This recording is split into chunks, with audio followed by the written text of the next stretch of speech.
And good afternoon. This is Marcus Hanscom, your online education chair for NAGAP, and I want to thank you so much for joining us for our latest webinar. And today we're presenting joining up with PlattForm, and they're a great company that works with marketing solutions in the higher education industry, and have really supported a lot of what NAGAP has done over the past year. And they are the company behind our brand new website. So if you haven't had a chance to take a look at our NAGAP website, they did some really impressive stuff with that, and we're really thrilled to have a really nice and robust website that's got a lot of great information and resources available to you. And when I spoke with PlattForm a couple of months ago, we were trying to think about what topics would be really poignant for our graduate audience right now. And certainly a lot of us right now are facing these kind of, particularly here in the Northeast, I'm in Connecticut here, we have kind of declining or flattening high school graduate populations. So our undergraduate populations are being taxed by the number of students they even have to pick from coming into their population. So a lot of our institutions, particularly on the private side and our smaller institutions that are very tuition-driven, are looking to the graduate side to try to make up for the revenue that's necessary to keep things going. And certainly that opportunity is there for our graduate populations and the growth and demand in the industry for graduate degrees. So we were talking about things that would work for us, and certainly with those kind of changes for graduate enrollment management now, and our focus is going beyond admissions. It was a very timely topic to talk about how we can take some of the latest emergent marketing technologies and deploy them in the work that we're doing to help offset those traditional undergraduate enrollment declines.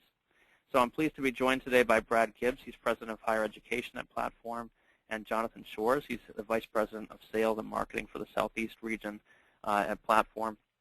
Brad oversees new business development for PlattForm, and he's been with the company for more than 14 years, and I know that's pretty common in their company. They're a long-standing company with a great tradition. And Jonathan was formerly Vice President of Marketing Enrollment for Montreat College, and now serves as PlattForm's VP of Marketing and Sales for the Southeast. He's also a member of the U.S. Air Force National Guard. Certainly thank you for your service, Jonathan, and we're really excited to hear some of what you guys are going to present today. So without any further ado, if you have any questions, as you'll notice on the right side of your screen, there is a questions box. So please enter any questions that you have, and they'll be answering your questions at the end of the session, and I'll be happy to be asking them to them and anything that you have. You can also ask questions on Twitter if you'd like, using hashtag NAGAP, and we'll be looking for it on there. So without any further ado, I pass it over to Brad and Jonathan. Thanks so much for joining us. Perfect. Thank you, Marcus. And I think we'll go ahead and jump in and get started here. Give you a little bit of a background on PlattForm. We are 100% dedicated to educational institutions in our marketing efforts, really strictly focused on adult, graduate, and online marketing and enrollment solutions for those universities. And this slide here, we're going through really how PlattForm looks at the market in today's eyes. And as you know, with the economy of how it's changed, how education has changed with the growth of online, and definitely how marketing is ever changing, we've really had to take a different approach and look at an integrated cross-channel strategy. It's not the beauty of the days where we could run television or newspaper or radio and see the results and the return that we had once received. So from that, we at PlattForm really looking at the market from a demand creation and capture model, and separating those two, whether we're starting fresh with the client or analyzing new programs. This is how we attack the market and really try to build an attribution model that makes sense. Because we have so many new marketing opportunities out there, being able to directly attribute leads or inquiries coming in for a particular source has become challenging. But with this, obviously, PlattForm's very data-driven, and not only on the marketing side. The real interest here of how you should be working with your agencies or your internal marketing departments is really a partner strategy where you have to analyze the enrollment funnel and each process in that enrollment funnel and match that up to the marketing initiatives. And from that, you're able to scale through testing.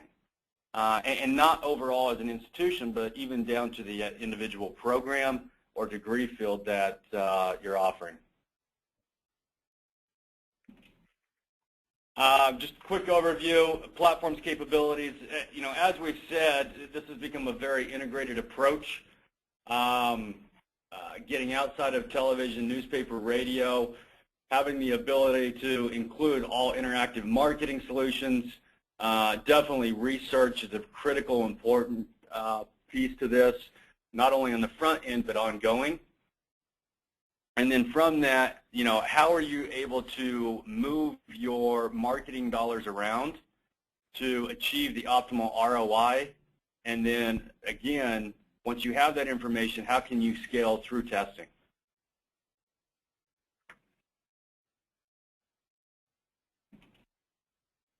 Just an overview on this,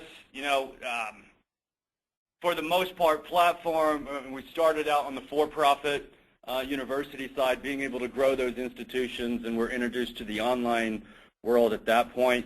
With the growing efforts of the nonprofits, especially with the adult and grad and online programs, needing to have additional revenue sources coming in from a new venture to support their undergrad efforts. These are just some of the institutions that we work with, just to give you an idea of our capabilities here. I'm going to hand it over to Jonathan where he can tackle this first initiative. Hey, thanks, Brad. So today we're just going to talk about really five key topics, and then as Marcus mentioned before, if you guys have specific topics for us or specific questions, we're happy to answer those.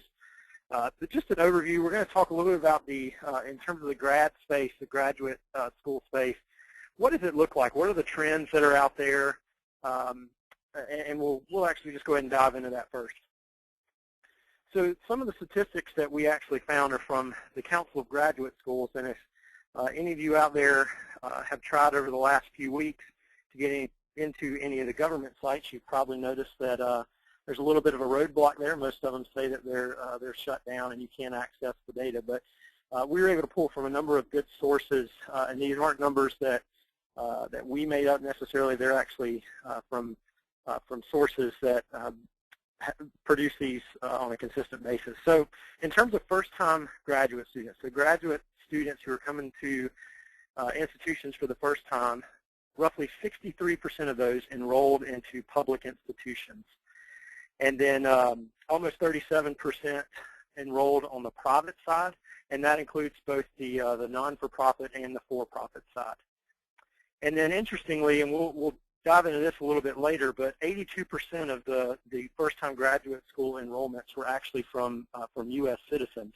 So the 18% that are out there, if you look at the trend that was provided by the Council for Graduate Schools, you actually see a growing trend on those on the international students.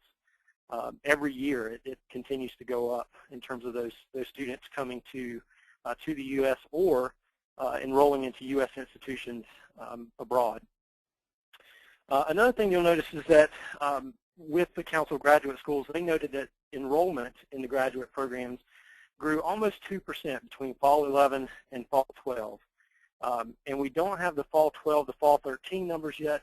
As we all know, Fall just started, and we've all done the reporting to the feds, and then the feds are obviously not necessarily updating their numbers right now. But when those numbers do come out, we'll be happy to provide those, and we'll likely post those on the PlattForm site. But the enrollment did grow about 2%, which comparative to undergraduate programs is about a 5-point spread nationally.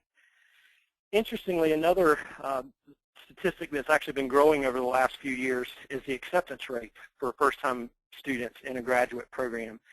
And it has continued to climb, and it's at around 49% right now, roughly 50%. And there's a lot of different theories as to why that number has grown. I would make a nod for the fact that we have more access to graduate programs now than what we did even 20 or 30 years ago. I'm here in North Carolina, and as a great example of that, PA programs here in this area. 20, 30 years ago, there were just a handful, maybe 2 or 3 PA programs. And this year alone, there are 4 institutions in North Carolina that will be instituting TA programs, and they're really spread throughout the state. However, there's still a need for those programs in the area, but because there are more programs, that acceptance rate does continue to climb just a little bit. If you've ever thought about marketing to your existing undergraduate student base, you would be pretty spot on, and that's probably a wise thing to do, because roughly 25% of undergraduate students actually do plan to attend graduate school. And that number, constant ebb and flow to that number, and that's primarily due to the economy. When the job market's bad, graduate school enrollment does typically climb a little bit higher than in other years. But there still is a consistent growth on graduate programs.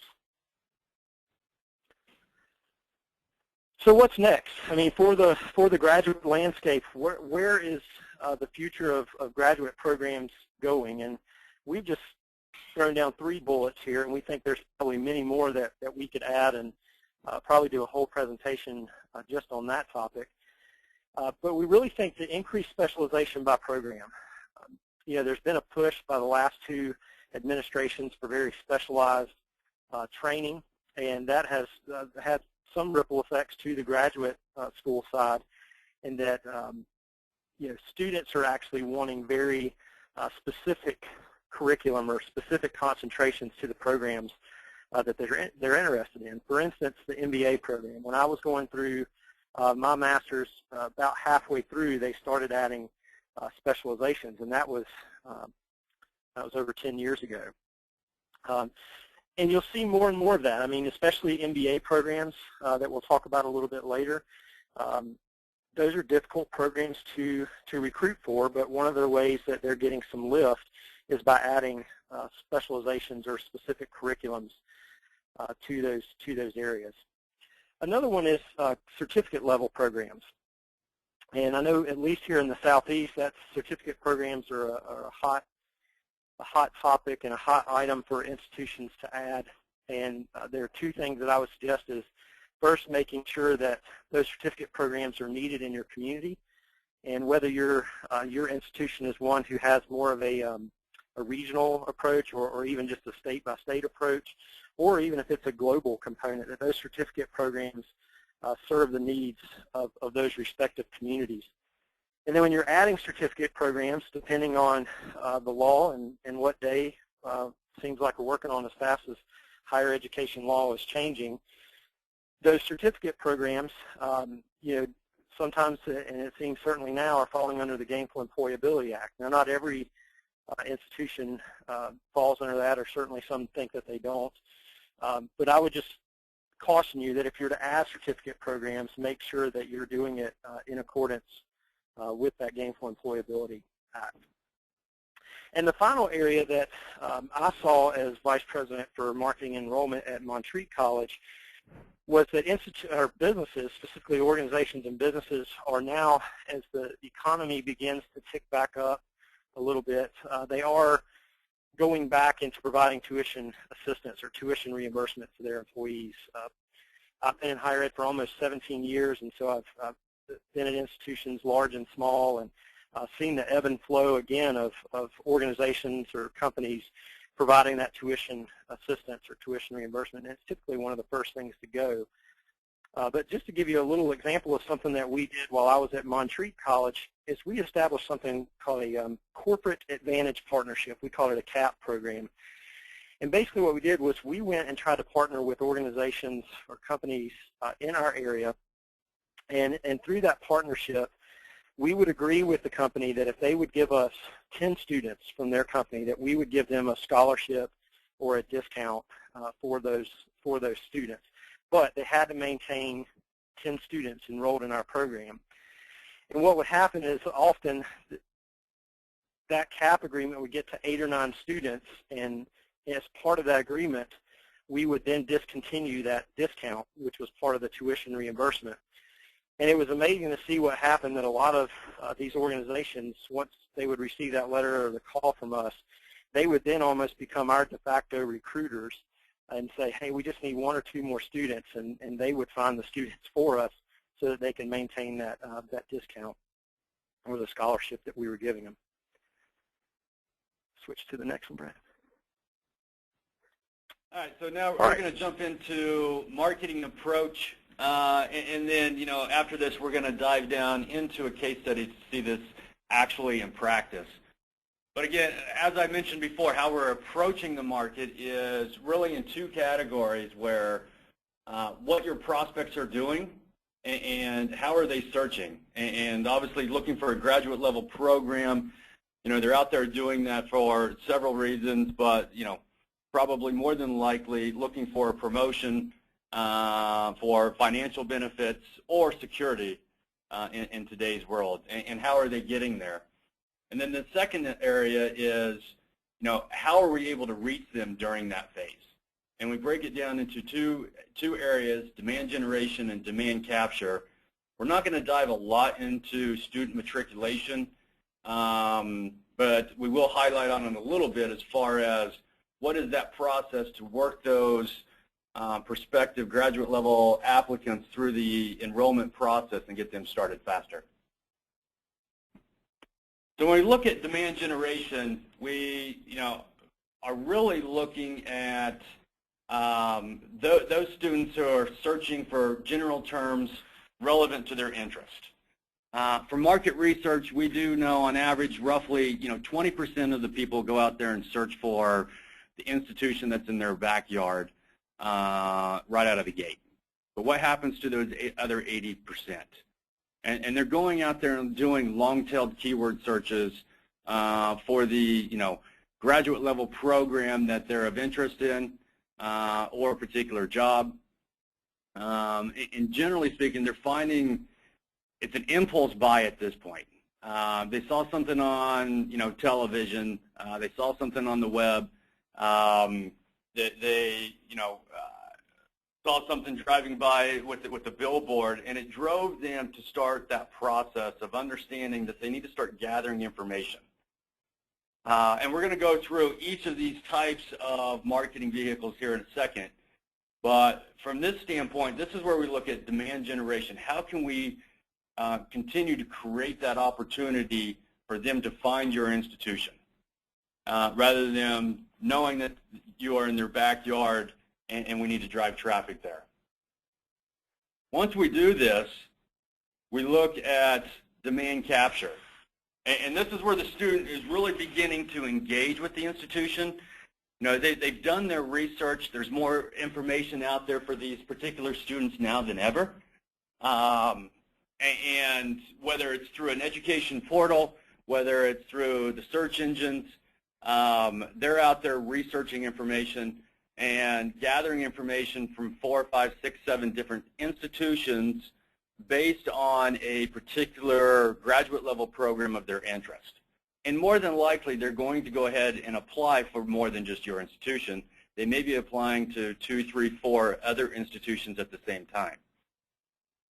So with this is where we want to be available for that institution. So after they're doing their long-tailed keyword search, we want to make sure of several things. One, that your website is ranked organically based on those keywords, as well as your name, obviously, and that the site is easily navigated to the graduate level programs that you're focused on.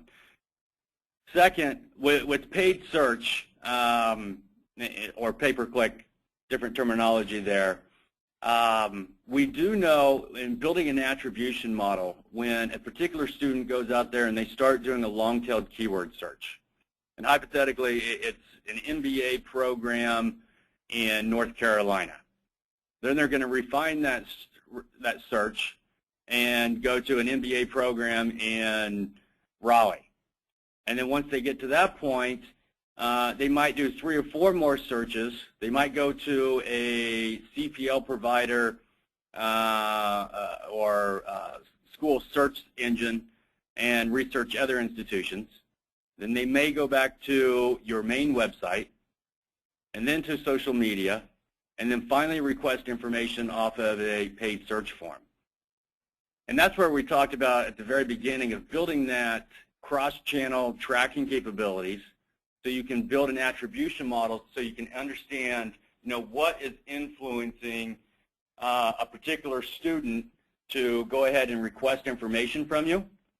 And each of those mediums we can continue to focus on and improve. And then social media. The interesting thing with social media, and there was an article in Forbes in this last issue where, most industries, people have given up of trying to tie an ROI to social media, of understanding that it's not an inquiry generator, it's an influencer, and it's a way to nurture those prospective students through the enrollment process. And that's whether they're trying to make a decision or whether they have made a decision and you're just getting them comfortable from after they have applied to actually enrolling at your institution. So the faster you can get them excited about your institution, the better, and that's where we see social media coming into the mix. So we put together some samples here of really average results, and this is just for the graduate level programs for an individual institution. And with this, I will mention that this is going to vary a little bit by program, location, the amount that you're spending, etc. But from a website or SEO initiative, and this is whether you're putting your own man hours into it or you're paying another vendor to do search engine optimization for you, the end results, it should back into an overall cost per inquiry of $20 or less. Now, with this, there is a law of diminishing returns. You're not able to put all of your dollars into your SEO efforts, but you should be maximizing the potential. And it will get better as time goes on. But these are where all the conversions are coming from as far as the highest converting lead source. And overall, we see around 11% conversion from inquiry to an enrollment. The second area that we focus on is pay-per-click, with an average CPI of $175. I'm going to put an asterisk here, and we'll get to it on the next slide. And those typically convert at 5%. Now remember, with pay-per-click, these are people that are out there doing a long-tailed keyword search first. So they're looking for the individual program, whether it's online or in their neighborhood, that they're interested in potentially enrolling into. And so this has been definitely, this is an information seeker that has become very informed and has done their research, so the likelihood of them enrolling is fairly high. Then we look at cost per inquiry, and this is the model where, most of the institutions that I talk to, they come to PlattForm and looking to do cost per inquiry advertising. And to explain that a little bit, there's several advertisers out there that have a website where they have, partnered with other institutions, and they may have 100, 200 different institutions on their website, and the institution is paying them on a per lead basis or per inquiry basis. Now from this, especially on graduate level programs, just due to the nature of the volume that is out there, this isn't nearly as high of an inquiry generator as your associate's degree level programs or your bachelor degree level programs would be. In addition, the market really has changed. There are, a handful of good sites out there where you can get organic traffic to them, and the quality is there as far as the inquiries that are being generated. Unfortunately, with Google's changes, most of the sites that are out there, Google's algorithm has changed, and the amount of traffic that these sites are generating isn't as much as it used to be. So these advertisers have resorted back to, buying purchase lists, doing qualified calls, qualifying the prospective student, and sending it over, where those conversions wouldn't be near as high as an information seeker going in, because it's an outbound call versus an inbound call. And with that, we see, roughly a 2.5% conversion and an $80 cost per inquiry. Now, traditional media, this is where the biggest changes come from with traditional media. Before, you used to be able to run a television spot or a radio spot, and count the number of inquiries that are coming in the same day and directly attribute those inquiries to whatever creative or show that you were running on television or radio. With the amount of devices that are available out there now, and we've put out a white paper called the four-screen phenomenon, but the amount of devices that are out there now, somebody's sitting in front of the television, they have their iPhone with them, they have their iPad with them, and more than likely, they may have their laptop with them as well. So if they see a television ad, they're going to go to their iPad and start doing a search, whether it's on the school name or based on a program or career field that they're interested in, and that's how they're requesting information. The days of us having live phone calls coming in have gone away.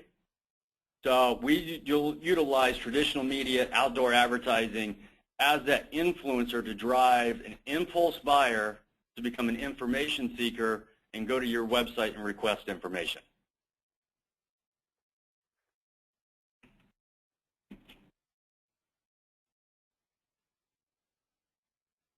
Looks like, there we go. So some of the factors that will determine, what I just mentioned on the previous page as far as the cost or the conversions, it will depend on several categories, whether it's programs. Obviously, we know for nursing programs, there's a high demand out there. So being able to drive the volume at a relatively low cost per inquiry is there.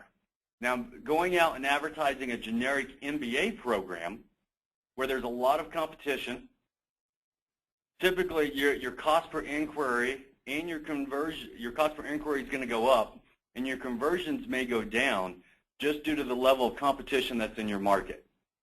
And this is where we mentioned earlier that we definitely see a trend of having specialized programs or certifications within those fields.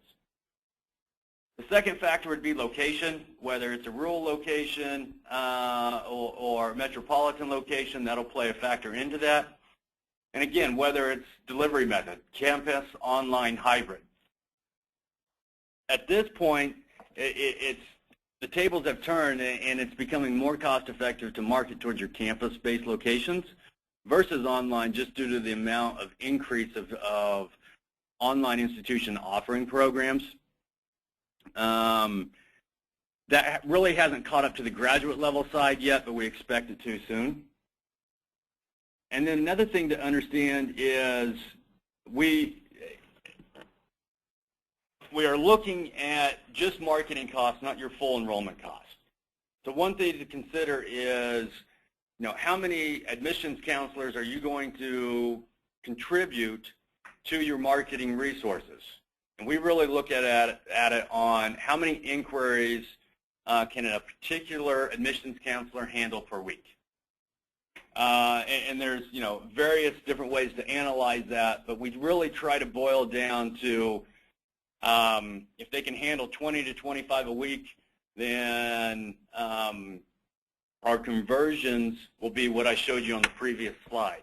If we start to increase the number of inquiries per week, typically what you're going to see is conversions go down because a particular admissions counselor isn't able to spend the quality of time or effort moving that prospect through the funnel. And the last point I'd like to mention is as you continue to grow your programs, typically, there's going to be a threshold where you're going to want to start spending more after you've hit your goals. And sometimes spending more will raise your cost per inquiry. Even though you've maximized and refined the campaign and perfected it, if you're willing to go out there and, all right, I've got 100 students in this program for this term, and I want to get to 125, it may cost you more on an ROI basis than you were before. So that's one thing to factor in there is what's the max potential of what you're willing to look at on an ROI basis. And Jonathan will actually show that here in a second. Yeah, and if I could add to that real quick, Brad, I think it's absolutely imperative that if you don't know what it costs you on average to as a cost per enrollment for each grad student that you have, you've got to figure that out because that number is really going to drive so many other factors. I mean, it's going to drive how many, as we'll talk later, how many you can enroll, which is something that you should be willing to take to your president or your board of trustees. Yeah. So in doing so, obviously, this is something that you need to sit down with your cabinet level and really, track this not only month to month, quarter to quarter, year over year of the results. And we call this a monthly marketing report that we've put together that shows it by source, by spend level, and then you're looking at the actual number of inquiries that you're able to generate from this. And then obviously from that, you're going to tie in how many enrollments you're driving from that.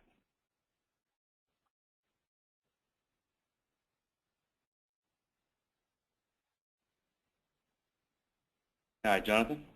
Yeah, so when we're looking at adding programs, maybe to your curriculum at your institution, we wanted to look kind of big picture, and obviously, kind of as Brad mentioned before, some of this may depend on your location, but when we pulled data, very recent data from the Council for Graduate Schools, we wanted to find out what was the most commonly enrolled program over really the last 10 years, from 2002 to 2012. And what their data showed was that roughly 18% of first-time enrollees were in the education and business fields. And then, as you see, 13.1 in the health sciences. And that health sciences included master's level programs as well as doctorate level or terminal degree programs like an MD or a DO, something along those lines. So we know what the students are asking for, what the prospective students are asking for, what they're looking for. But we were also curious, and we'll cover this in the next slide, does it match what employers are actually looking for? So that's something that hopefully students are paying attention to is their career going to be one that after they graduate that they can find a job at? We'll talk about that in the next slide.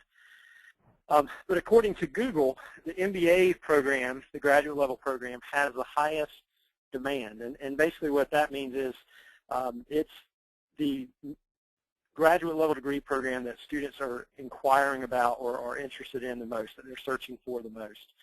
And as Brad mentioned before, especially the generic MBA that doesn't have any specializations, you're going to pay a pretty penny, so to speak, for an inquiry along those lines, and your conversion is going to be low.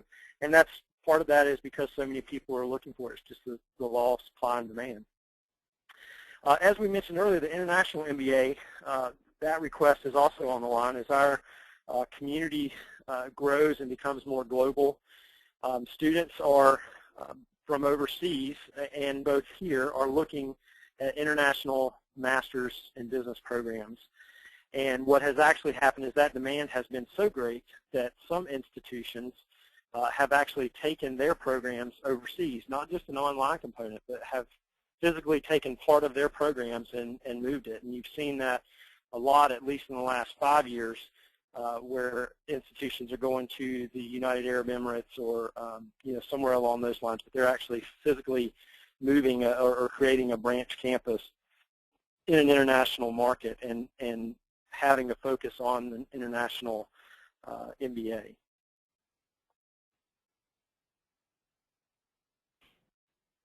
So when we just mentioned what are employers looking for, this actually came from the Bureau of Labor Statistics. And in there, they actually said the more education you have, the greater your career options will be. And we certainly know that as the job market does begin to bounce back just a little bit, employers are really sitting at a great position for themselves right now because they can employ a highly educated workforce really for almost pennies on the dollar from what they've been able to 15, 20 years ago. But what are the job openings? So the Bureau of Labor Statistics asked basically, what are the job openings that are out there? What are you looking for? Asking companies this. And so this is in thousands, and this goes from basically 1 through 20. So the physical therapist out of the top 20 or so was the lowest, but you'll see at the bottom are the most requested job openings, basically. And 3 of the 4 are education. And the slide we talked about before, where about 18% are in the education field, you'll see 3 of the 4 top job openings are in the education sector. And some of those are then, again, followed by what would be the business side of the house, where you could maybe do a master's in accounting or something along those lines, and then the health sciences are certainly in there as well. One that actually really stood out to me in this was clergy, kind of sitting right there in the middle. In the southeast, it seems like we have a church on every corner. But what has happened is a lot of those were just baccalaureate trained pastors, and so a lot of them are wanting to go back to divinity school or some type of seminary. So the job openings are certainly there, and as pastors begin to retire. So it's important that you're matching those programs with what your community leaders are asking for. And in this case study that we'll cover is a program that we actually added at Montreat about a year ago. It's been 9 months actually since we added that program. And when we added that program, we really wanted to figure out what did the community think we needed. So at the time when I first got to Montreat, we had two locations, one in Asheville in the mountains and then one in Charlotte in a very metropolitan type area.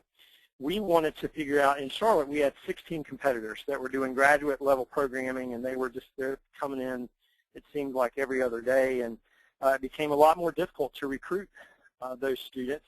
And we wanted to go to more of a rural setting, and some of you may or may not have this opportunity to do that, but we wanted to go to a rural setting where there wasn't another institution outside of a 2-year college or a community college, and really partner with them. And we did 2 things. First, we added a bachelor's program to help those students finish out, but then we also added this master's program in clinical mental health counseling. So we did decide to start this in the Morganton area with the help of community leaders. And oddly enough, it just so happened it's where the State Mental Health Hospital is at, and there's also a School of the Deaf, North Carolina School of the Deaf is there, and a Center for Folks with Severe to Profound Developmental Disabilities is also there. So surprisingly, when we went there, there were a lot of, again, what they called qualified professionals, which were baccalaureate-trained folks. But with the state law changing, they said, we need master's level clinicians in this area, and that being a big area, we went to them and they asked if we could start that program, and we actually decided that we would submit our prospectus to SACS, our regional accreditor, and ask them for that permission.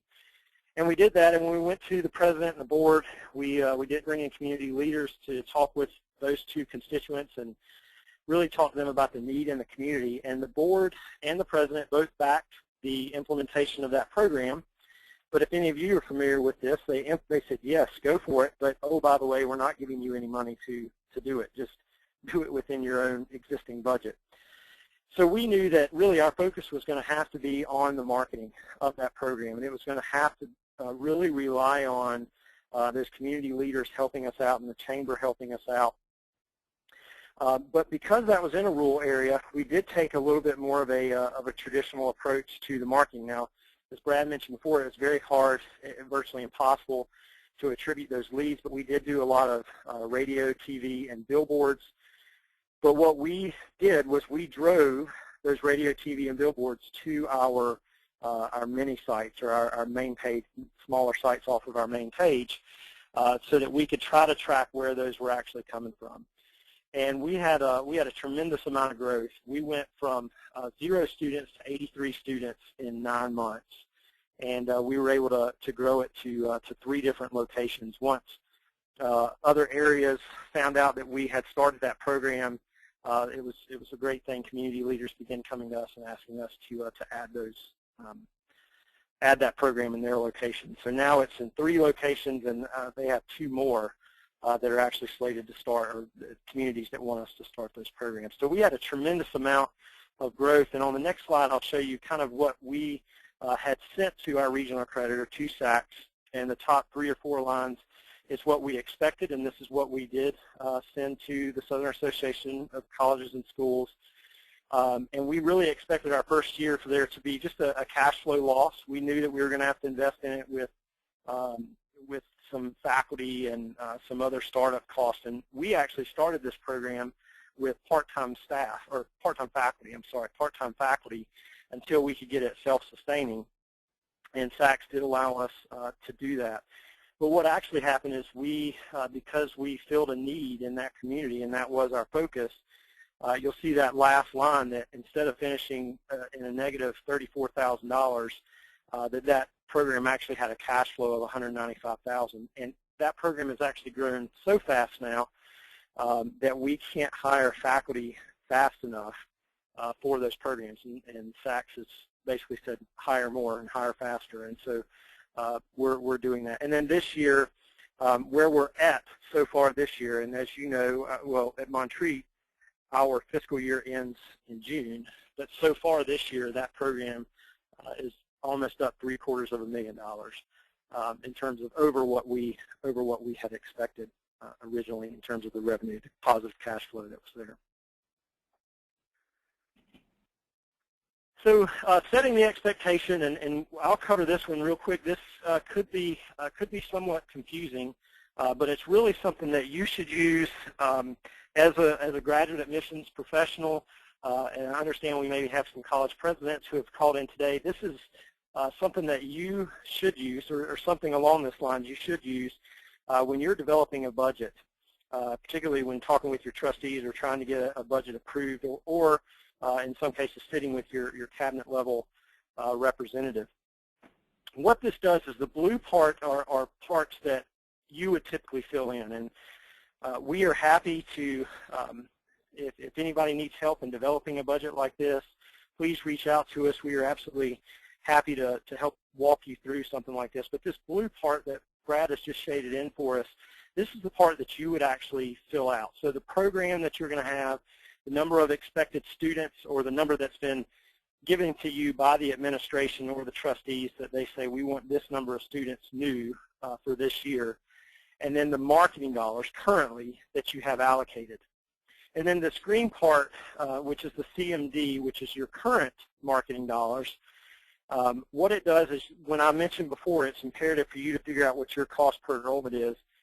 The spreadsheet can automatically basically figure out will you be able to meet your goal. Now, at Montreat, based on all of our programs, all of our locations, we were around $2,300, $2,400 in terms of a cost per enrollment.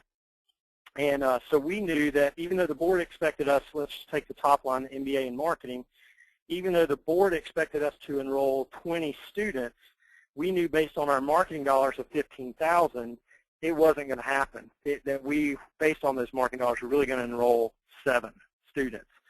And so it was always good to go back to, at least in my case, the president and the trustees, and tell them, look, we don't have enough. We don't have enough in terms of resources, monetary resources, to make this happen. And so then I would give them this next column, the E column, and say, this is the shortfall that we have on the marketing budget to actually make this work. So the $15,000 plus the $27,000 equals what's in column F is the $42,000. So basically what I would say to them is, I need $42,000 to enroll those 20 students in the MBA in marketing. And what I would then show them is that it's totaled out at the bottom. I need $319,000 in order to meet what you've given me is a total budget of 152 new students. But you've only given me $89,000 in marketing. And what I would do then in that next line, the lines 15 and 16, is actually show them, look, it's worth the investment. And there's a great book out there called Turnaround, which is about leading colleges through difficult or stressful times. And in that book, it actually says that colleges should invest 20 to 30% of their revenue back into marketing. And the colleges that I've met with, and talked with friends over the last 15 plus years, usually it's less than 5. And so what this does is this will actually help you get to that level. But it shows that if they would just invest a little bit more, so in this case, roughly 230,000 more, what their return on their investment is actually going to be, because you'll be able to hopefully enroll that number of students. So by them investing, that $230,000 more, their return on the investment is going to be $822,000. And that's what I used in developing my budgets for years in terms of requesting more money. And usually every year we were able to get an increase in our marketing budget, and it was really successful in being able to show the detailed out like this.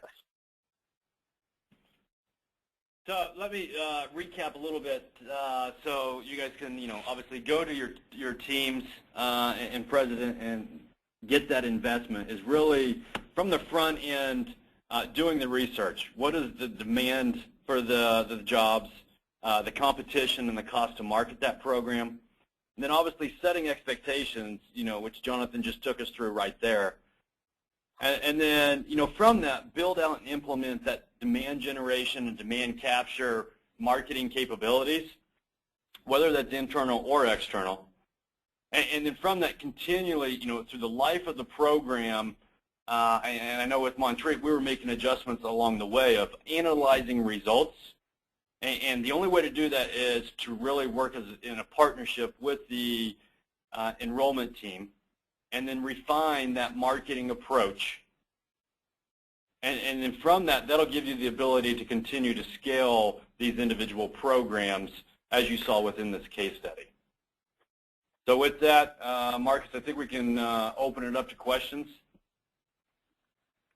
Sure. We had a couple of questions.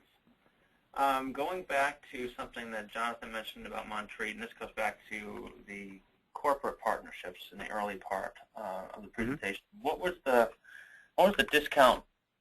What was the discount percentage that you offered to those where you had 10 seats that were allocated to a company? Yeah, great question. We would vary that, and it would vary based on the number of students that a particular organization was going to provide. We typically would not go over 20%. Usually, almost all the time, it hung around the 10% margin. But we did have, for instance, the union for General Motors actually contracted with us, and they gave us about 100 students, and so we did discount a little bit more for them. So it varied based on the number, but usually around 10%. Okay, and kind of along that same vein, there's a question about how you had seen, or you're at least forecasting to see that there will be growth in tuition assistance.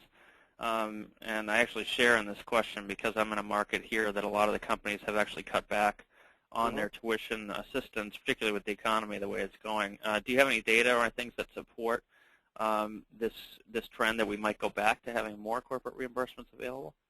Yeah, and I don't have it at my fingertips, but if somebody did want to reach out to me, I could provide that to them. And a lot of it, some of it is hard data, and then some of it's just anecdotal from what we experienced in our Charlotte and Raleigh markets, which are two, again, pretty metropolitan areas, obviously not as big as a Boston or a New York, but we did see those bouncing back. In Charlotte, the second largest banking capital, at least in the U.S. outside of New York, and we did see a lot of organizations slowly adding it back. I mean, it wasn't an onslaught, but slowly adding that back. Okay. We had a couple of folks ask about getting a copy of this. We are recording this for those of you who, if you have folks in your offices that want to watch this, or if you want to watch this back later on, feel free to let them know that this will be posted on our YouTube channel, so you can watch the video there. And then Jonathan and Brad, I'm not sure if you're willing to share the slides that we could send out, or maybe you guys will be sending out from PlattForm directly. Sure, yeah, we can definitely send that out. I think our plan is to get this out to everybody on Friday, I believe. Is that correct, Jonathan? Yeah, Brad, that's right. Yeah. Okay, great. And there's a question. Research is telling us that adult learners are now seeking hybrid programs rather than fully online. Do you agree with that, or what kind of data have you seen to support that? At least from my perspective, yeah. I mean, the data is there that they do like hybrid programs. I'm a traditionalist in some sense. I mean, the data is definitely there, but I think there's two things. First, I think people have different learning styles, and so some folks are kinesthetic, and they absolutely, positively need the face-to-face interaction. They need to be able to sit down in front of an instructor on a consistent basis, not even every couple weeks or a couple months. They need it on a consistent basis. But I think what we've also seen in some cases is that as institutions start hybrid or online programs, it's really not cannibalizing the seated programs. I mean, it certainly does in some sense, especially when they're first started. But overall, it doesn't really cannibalize those seated programs. So, I would say you could probably find research that supported both ways. But at the institutions I've worked at, we really haven't seen a cannibalization either way. Generally speaking, whenever you launch an online program, it will continue to push and grow the ground program as well. And with the hybrid, I mean, I've got an actual case study where in the last 4.5, 5 years, where we've grown an online institution to 1,000 students with online. But from that, with the hybrid programs, they're now up to 3,000 students. So with that, they're feeding off of each other. And ground really hasn't seen an impact at all. And actually in the more metropolitan areas, ground has drastically increased with that. Okay, great. This question kind of changing gears a little bit. Prospects are visiting our web pages, but they're not filling out inquiry cards. Do you guys have any suggestions for how to increase that conversion from a student that's already trolling our websites?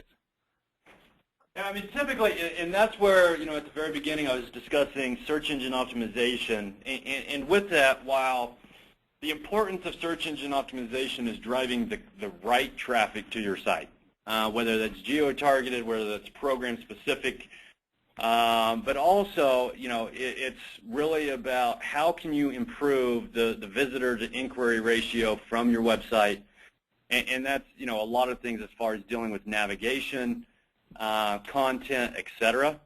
A lot of our microsites that we build out, and typically we'll build out a microsite that sits on top of the university because we want it to be that marketing piece, and the responsibility is to drive inquiry volume. But from that, we've done things, emphasizing the phone number, emphasizing or creating a quick contact form where you're not capturing all the information, but part of the information from the prospective student. And then I think the third element from that is really making sure that your site is adaptable both for tablet and for mobile.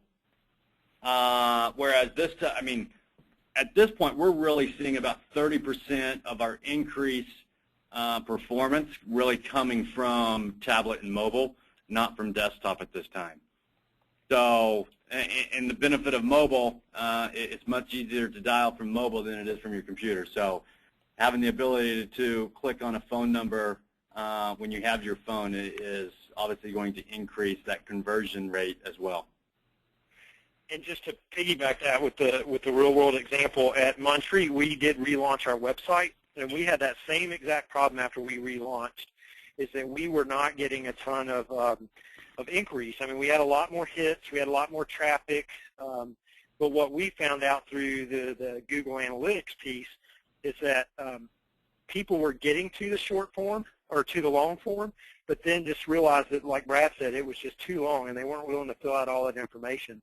So we scaled it back to 5 or 6 key pieces of information that we needed to know in that short form, and, by the way, we put it on every page.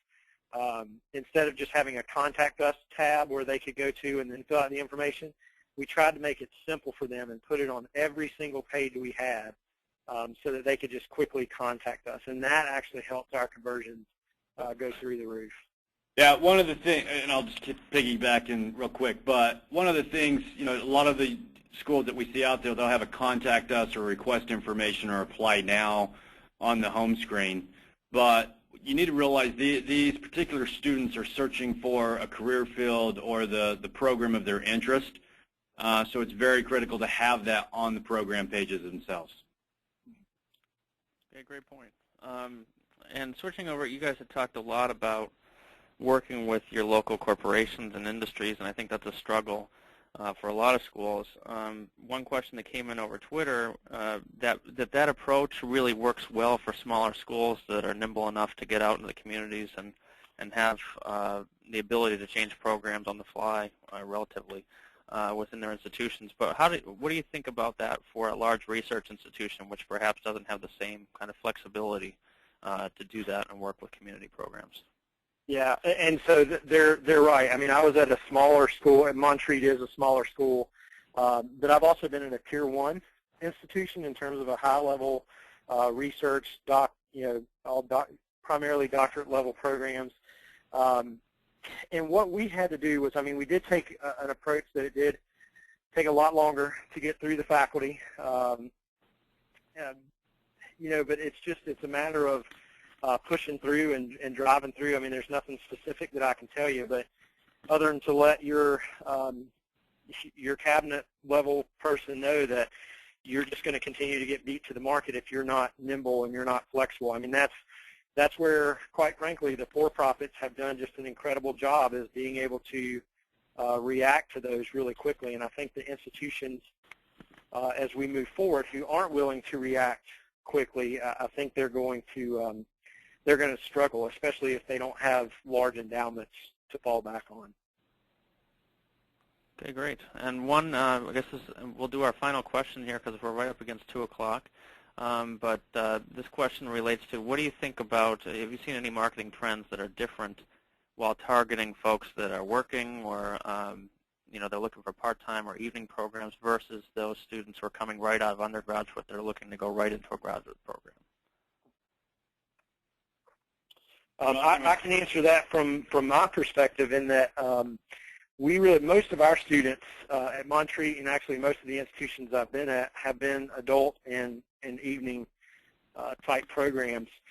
And at least over the last 2 to 3 years, what I've noticed a huge shift in was what Brad mentioned before, and that is, they're not always on their laptop or on their desktop filling out these inquiry forms and searching.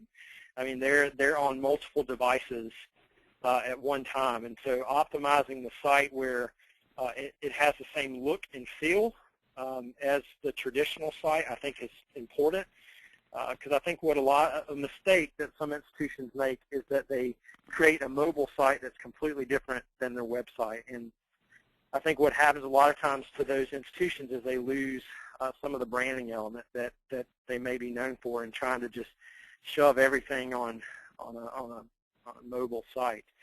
And so the strategy that we really employed over the last couple of years at Montreat was adapting mobile technology to fit the needs of those who are researching. I mean, we advertise on billboards and moving buses and everything, so when our folks were in a metropolitan area and they saw that, while they're walking to lunch and they're on their phone, they can hop on their phone and actually go to the website and submit it as if they were a part of that. And that responsive technology, a good example of that is Montreat Site, and feel free to go there. And what I would encourage you to do is go there on a desktop or on a laptop, look at the site, and then pull up on your iPad or your iPhone or your tablet with your smartphone, pull it up, and you'll see the same exact look and feel, because it's that responsive type site, and it doesn't lose the branding element that's there. That was really our strategy for attracting those adult students, is responding to their need for flexibility through that. One quick thing to add on to that is, outside of the marketing side, it's really is how are you going to refine your lead nurturing process, whether that's through phone, whether that's through email, whether it's through social media. And a lot of our institutions now are hiring social media experts to really act as a admissions counselor in working or answering questions for those particular inquiries that have requested information, but nurturing them through that application process, enrollment process, et cetera. The days of doing it over the phone or through email, times have changed. All right, great, guys. Thanks so much for your information. This is a great session and had a lot of great information. I did live tweet most of this up through the NAGAP site, so if you guys want to look through, all the attendees look through some of the things that we posted back as highlights from the session, be sure to hit Twitter for that. And we will post the full recording of this video up on our YouTube channel. It's just youtube.com/NAGAP video. We will send you out a link to that later on this afternoon. And if you have any questions for us, feel free to respond to that later on. So Jonathan and Brad, thanks so much for your time today. We really appreciate it. And we hope to see you all at a future NAGAP webinar that we'll be hosting over the next couple of months. And make sure you look out for our Advanced Professional Institute in San Juan in January. And hopefully we'll see you in San Diego at our NAGAP annual conference as well. So thanks so much and have a great afternoon. Thanks, Marcus. Thanks, folks.